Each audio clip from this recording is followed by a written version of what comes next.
Okay students, तो आज जो हम अपना लेक्चर स्टार्ट करने जा रहे हैं उसका name voltage ampere characteristic curve है। इससे पहले हम लोगों ने चैप्टर नंबर 3 के अंदर ओहम लॉ वाले चैप्टर में भी वी आई कर्व को देखा था और उसमें आप लोगों ने देखा था कि वी और आई के दरमियान जो ग्राफिकल रिप्रेजेंटेशन आती थी वो एक स्ट्रेट लाइन थी, जो इस बात का प्रूफ था कि अगर रेजिस्टर्स को कांस्टेंट रखें तो वी और आई के दरमियान स्ट्रेट लाइन रहती है। अब जब हम डायोड्स से रिलेटेड चैप्टर डिस्कस कर रहे हैं और हम लोगों ने इस चैप्टर में N type P type semiconductor को डिस्कस कर लिया, हम लोगों ने देख लिया कि एक डायोड को डिज़ाइन कैसे किया जा सकता है और हम लोगों ने ये चीज़ भी डिस्कस कर ली कि डायोड की फॉरवर्ड बाइसिंग और रिवर्स बाइसिंग से क्या मुराद है। अब हम एक ग्राफिकल रिप्रेजेंटेशन देखने जा रहे हैं। उस ग्राफिकल रिप्रेजेंटेशन से हम इस बात को डिटरमिन करेंगे कि हमारी फॉरवर्ड बाइसिंग और रिवर्स बाइसिंग दोनों रीजन में डायोड के करंट के ऊपर क्या इम्पैक्ट पड़ता है। फिर वहां से हम कुछ प्रॉपर्टीज को आइडेंटिफाई भी करेंगे। लास्ट टाइम हम लोगों ने जब बात की थी तो हमने कहा था कि डायोड अगर सिलिकॉन बेस्ड है, अगर सेमीकंडक्टर मटेरियल सिलिकॉन बेस्ड है, तो डायोड की जो कंडक्शन है वो तभी होगी जब आप 0.7 या 0.7 से अबव वोल्टेज प्रोवाइड करेंगे। हमने कल इसको ब्रेक वीबी का नाम भी दिया था और थ्रेशोल्ड वोल्टेज का नाम भी दिया था। और फिर हम लोगों ने ये बात भी डिस्कस की थी कि अगर 0.7 से बिलो हम जाते हैं तो 0.7 से बिलो जो है वो कंडक्शन इतनी कम होगी कि हम उसे ना होने के बराबर कहते हैं। हम ये कहते हैं कि डायोड ऑन स्टेट में नहीं आएगा। तो ये कंडीशन है कि डायोड को ऑन स्टेट में लाने के लिए आपको उसके थ्रेशोल्ड या पोटेंशियल बैरियर जो वोल्टेज है 0.7 उससे अबव वोल्टेज प्रोवाइड करना पड़ती है। अगर वो जर्मेनियम बेस है तो जर्मेनियम बेस के लिए हमारे पास क्या होगा, उसके लिए पोटेंशियल बैरियर की जो वैल्यू है सेट की गई है वो 0.3 वोल्ट की गई है। ठीक होगी बात। सो ये दोनों चीजें हम लोग कल भी डिस्कस कर चुके थे, 0.7 और 0.3 का। ठीक है। और ये बात, इस बात का इंसार किस चीज के ऊपर है कि सेमीकंडक्टर डिवाइस किस मटेरियल से डिजाइन की है, जर्मेनियम बेस है या फिर सिलिकॉन बेस है। अब first of all V I characteristic curve जो है डायोड की, उसको अंडरस्टैंड करने से पहले हमें ग्राफिकल रिप्रेजेंटेशन के ऊपर जाना जरूरी है ताकि हम देख सके कि कौन से क्वाड्रेंट में वोल्टेज पॉजिटिव होगी, कौन से क्वाड्रेंट के अंदर वोल्टेज नेगेटिव होगी, वाई एक्सिस के किस क्वाड्रेंट में करंट की क्या वैल्यू होगी, वाई एक्सिस के किस क्वाड्रेंट के अंदर करंट की वैल्यू जो है वो कम होगी या फिर ज्यादा होगी। सो मैं फर्स्ट ऑफ ऑल मैं डायग्राम के ऊपर जाता हूँ और मैं कोशिश करता हूँ इसको और जूम करूँ ताकि तमाम स्टूडेंट इसको बड़ा क्लियरली देख सकें। हम इसी डायग्राम के थ्रू जो है पूरी एक्सप्लेनेशन कर देंगे कि कैसे वी आई करेक्टरिस्टिक कर्व जो है हम डायोड से रिलेटेड ड्रॉ कर सकते हैं। अब पहली चीज अगर मैं आपको थोड़ा सा एक्सप्लेन करूं, ये आपको फिगर नंबर 27-10 के अंदर नजर भी आ रही होगी और इसको लेबल भी किया है volt ampere characteristic curve for silicon diode. So make sure कि हम ये बात किस डायोड के लिए कर रहे हैं, सिलिकॉन डायोड के लिए कर रहे हैं। और यहाँ पर ये चीज इंपॉर्टेंट है कि सिलिकॉन का थ्रेशोल्ड वोल्टेज क्या है, 0.7 वोल्ट है। ठीक है। और जर्मेनियम का थ्रेशोल्ड वोल्टेज क्या है, 0.3। तो अब सबसे पहले मैं इसके एक्सिस की बात करता हूं। तो आप लोग ये जानते हैं जब हम x और y के दरमियान ग्राफिकल रिप्रेजेंटेशन ड्रॉ करना चाहते हैं तो वो तमाम क्वांटिटीज जो आपकी डिपेंडेंट होती हैं हम उनको किस एक्सिस पे लेते हैं, हम उनको y एक्सिस पे लेते हैं। और जो इंडिपेंडेंट क्वांटिटीज होती हैं, ठीक है, वो हम किस पे लेते होते हैं, x एक्सिस के ऊपर लेते होते हैं। अब यहाँ पर आपको क्लियरली नजर आ रहा होगा कि y एक्सिस के ऊपर क्या है, करंट की वैल्यू। और करंट की कौन सी वैल्यू है, यहाँ पर देखिए लिखा रहा है मिली एम्पेयर। तो दो चीजों का आपको पता होना चाहिए, मिली और माइक्रो के अंदर फर्क पता होना चाहिए। डेफिनेटली हम जानते हैं कि मिली एम्पेयर करंट जो है वो, मिली एम्पेयर करंट जो है वो ज्यादा होता है, माइक्रो एम्पेयर करंट जो है वो आपका कम होता है, क्योंकि वैल्यू जितनी नेगेटिव होती जाती है उतनी वैल्यू छोटी होती है।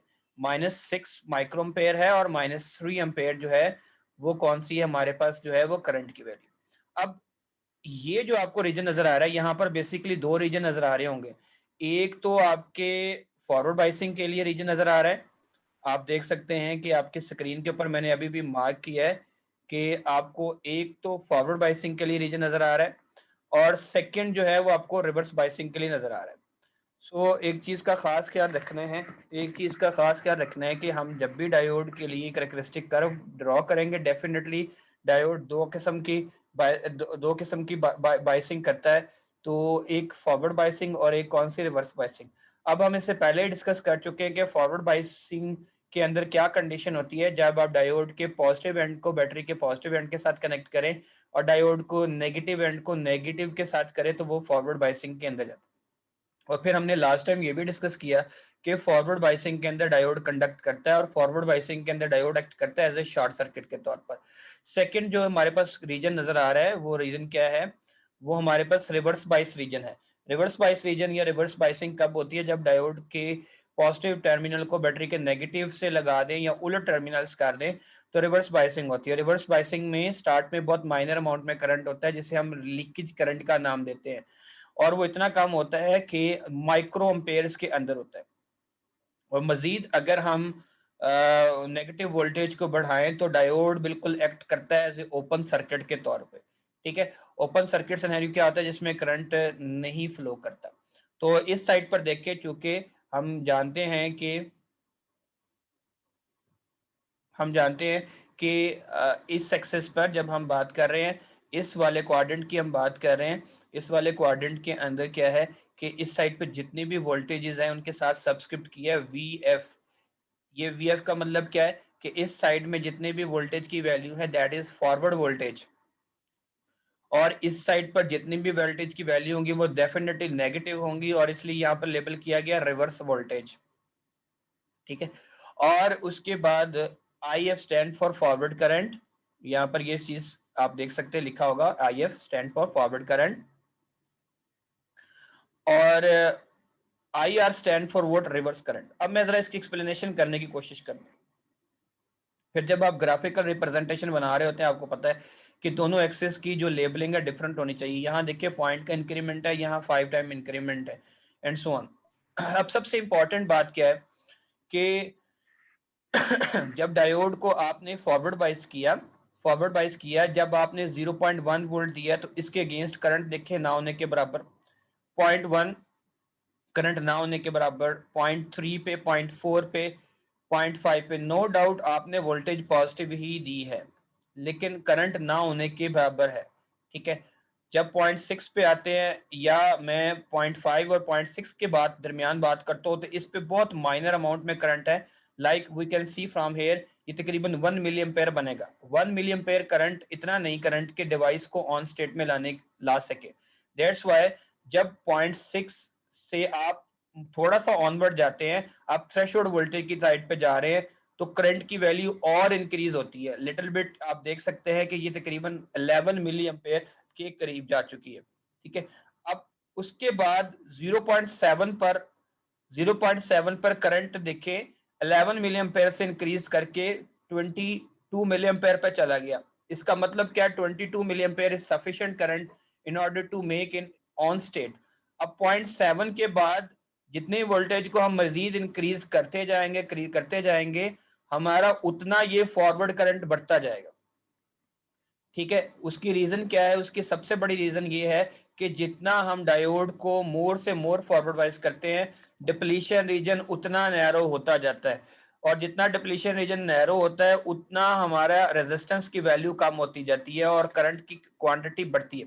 0.8 के ऊपर मजीद करंट इंक्रीज होगा, 0.9 के ऊपर मजीद करंट इंक्रीज होगा।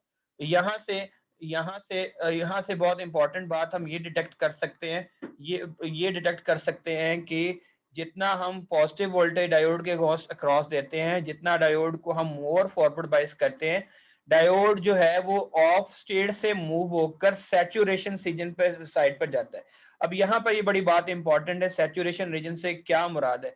सैचुरेशन रीजन ये होता है कि जब आप वोल्टेज को बढ़ाएं करंट बढ़ता है, लेकिन एक लिमिट आती है जब आप वोल्टेज को मजीद इंक्रीज करते हैं, करंट इंक्रीज नहीं होता, करंट मैक्सिमम वैल्यू पर जाकर लीनियरली कांस्टेंट हो जाता है। लाइक अगर मैं बात करता हूँ 0.9 की, मैं बात करता हूँ, हम कहते हैं कि 0.9 वोल्टेज के ऊपर हमारे डायोड ने मैक्सिमम करंट अटेन कर लिया। वो कितना था? It can be 25 milli ampere, 30 milli ampere. अब 0.9 के बाद हम डायोड के क्रॉस जितनी मर्जी वोल्टेज इंक्रीज करें, करंट की वैल्यू इंक्रीज नहीं होगी, बल्कि वो लीनियर कांस्टेंट हो जाएगी। मसलन 0.9 के बाद हम जो है मजीद जितनी वोल्टेज को इंक्रीज करेंगे, वोल्टेज इंक्रीज करने से करंट के ऊपर कोई इंपैक्ट नहीं पड़ेगा, करंट अपनी मैक्सिमम वैल्यू, पीक वैल्यू पे जाकर कांस्टेंट हो जाएगा। तो उस रीजन को हम सैचुरेशन रीजन का नाम देते हैं। ठीक है, क्या नाम देते हैं? Saturation region. वो रीजन जहां पर वोल्टेज को फर्दर इंक्रीज करने से करंट की वैल्यू पर कोई इंपैक्ट ना हो, बल्कि करंट मैक्सिमम वैल्यू पर जाके कांस्टेंट हो जाए, that is called saturation region. और सैचुरेशन रीजन में आप देखें कि डायोड बिल्कुल उसी तरह एक्ट करेगा जैसे शॉर्ट सर्किट होता है। शॉर्ट सर्किट में भी हमारे पास करंट मैक्सिमम रीजन के ऊपर जाता है। दिस वाज अ सिनेरियो, ये वो सिनेरियो था जब आपने क्या किया हुआ था, डायोड को फॉरवर्ड बाइस किया था। अब हम जरा इसकी ऑपोजिटली बात करते हैं, सेकंड सिनेरियो की हम बात करते हैं। जो सेकंड सिनेरियो क्या है? सेकंड सिनेरियो हमारे पास क्या है कि जब हम डायोड को रिवर्स बाइस करेंगे। हमने डिस्कस कर लिया कि रिवर्स बाइसिंग से क्या मुराद है। रिवर्स बाइसिंग से मुराद है अगर डायोड के टर्मिनल्स को नेगेटिव के साथ कनेक्ट कर दिया जाए, ऑपोजिट टर्मिनल कनेक्ट कर दिए जाए, तो रिजल्टेंट क्या होता है कि स्टार्ट में बहुत माइनर अमाउंट में करंट होता है, जैसे हम रिवर्स लीकेज करंट का नाम देते हैं, और वो माइक्रो एम्पेयर में होता है। इतना कम होता है कि डिवाइस को ऑन स्टेट में नहीं ला सकता। और अगर मजीद हम नेगेटिव वोल्टेज को इंक्रीज करें तो एक पॉइंट आता है जिस पर होता क्या है कि मोर रिवर्स बाइस करने से जो पीएन जंक्शन की डिप्लीशन लेयर होती है, हमें पता है कि जब हम डायोड को रिवर्स बाइस करते हैं, रिवर्स बाइस करने में जो पीएन जंक्शन की डिप्लीशन लेयर है या विथ है, वो एक्सपैंड करती जाती है, और जितनी वो एक्सपैंड करती है रेजिस्टेंस इंक्रीज होती है। डेफिनेटली ये बात याद रखिएगा, रिवर्स बाइसिंग में डिप्लीशन रीजन का रोल क्या है, रेजिस्टेंस का इंपैक्ट क्या है। तो करंट हमारा डिक्रीज होता है, और एक लिमिट आती है जब हम नेगेटिव वोल्टेज को मजीद इंक्रीज करते हैं, मोर रिवर्स बाइस करते हैं डायोड को, हमारा डिप्लीशन रीजन जो है वो ब्रेक कर जाता है। वोल्टेज की वो वैल्यू जिसपे हमारा डायोड या PN junction reverse biasing condition में एक्ट करता है एज ए ओपन सर्किट के तौर पर, और करंट की वैल्यू जो है वो जीरो हो जाती है, उस वोल्टेज को ब्रेक डाउन वोल्टेज का नाम देते हैं। Remember that break down voltage यहां पर सब्सक्रिप्ट किया है वीबीआर के नाम से। Negative voltage reverse bias case में जिस पर हमारा डायोड करंट जो है जीरो पे चला जाता है, और डायोड के क्रॉस जो पीएन जंक्शन है वो इतना एक्सपैंड कर जाता है कि वो ब्रेक हो जाता है।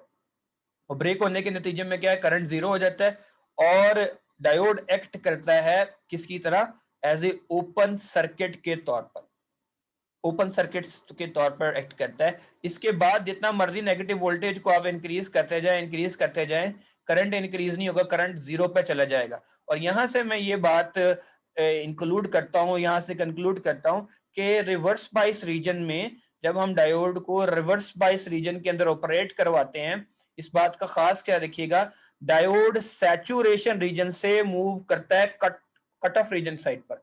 अब ये बात बड़ी इंपॉर्टेंट है कि कट ऑफ रीजन से क्या मुराद है। कट ऑफ रीजन वो रीजन होता है जिसमें किसी किस्म की कंडक्शन नहीं होती, यानी करंट की वैल्यू नहीं होती। कट ऑफ रीजन वो रीजन है जिसमें डायोड एक्ट करता है एज ए ओपन स्विच के तौर पर, एज ए ओपन सर्किट के तौर पर। सो ये बात इंपॉर्टेंट है, दोनों रीजन में जब हम डिफरेंशिएट करते हैं, अगर अगर हम डायोड को जितना रिवर्स बाइस करते जाएंगे, हम कहां से कहां पे जाएंगे, हम सैचुरेशन से कट ऑफ रीजन की तरफ मूव करते जाएंगे, यानी हम मैक्सिमम करंट से हम मिनिमम साइड पर जाएंगे अनटिल अनलेस कि हमारा ब्रेकडाउन नहीं हो जाता। और जब हम इस रीजन की बात करते हैं, फॉरवर्ड की बात करते हैं, तो फॉरवर्ड के केस में क्या होगा कि हम जितना नेगेटिव पॉजिटिव वोल्टेज को इंक्रीज करते हैं, हम कट ऑफ से कहां पे जा रहे हैं, सैचुरेशन पे। यानी हम मिनिमम करंट से किस साइड पर मूव कर रहे हैं, मैक्सिमम साइड के ऊपर मूव ऑन कर रहे हैं। और अनटिल अनलेस के हम वोल्टेज को मजीद इंक्रीज करते हैं, मोस्ट पॉजिटिव करते जाते हैं, एक पॉइंट आता है, एक लिमिट आता है जहां पर हमें सैचुरेशन रीजन अचीव हो जाता है, जिसपे मजीद को वोल्टेज को अगर हम इंक्रीज करते हैं तो हमारी वोल्टेज करंट जो है वो इंक्रीज नहीं होता बल्कि लीनियरली कांस्टेंट हो जाता है। तो फॉरवर्ड बाइसिंग और रिवर्स बाइसिंग, फॉरवर्ड वोल्टेज और रिवर्स वोल्टेज, फॉरवर्ड वोल्टेज और रिवर्स वोल्टेज एक्चुअली दो रीजन के दरमियान डायोड की कैरेक्टरिस्टिक्स को डिफाइन करती हैं। वो कौन से दो रीजन है, एक कट ऑफ रीजन है, एक आपका सैचुरेशन रीजन है। यानी डायोड के क्रॉस अप्लाई की गई वोल्टेज इस बात को डिटरमिन करती है कि एक्चुअली आप कट ऑफ से सैचुरेशन साइड पर जा रहे हैं या सैचुरेशन से कट ऑफ साइड पर जा रहे हैं।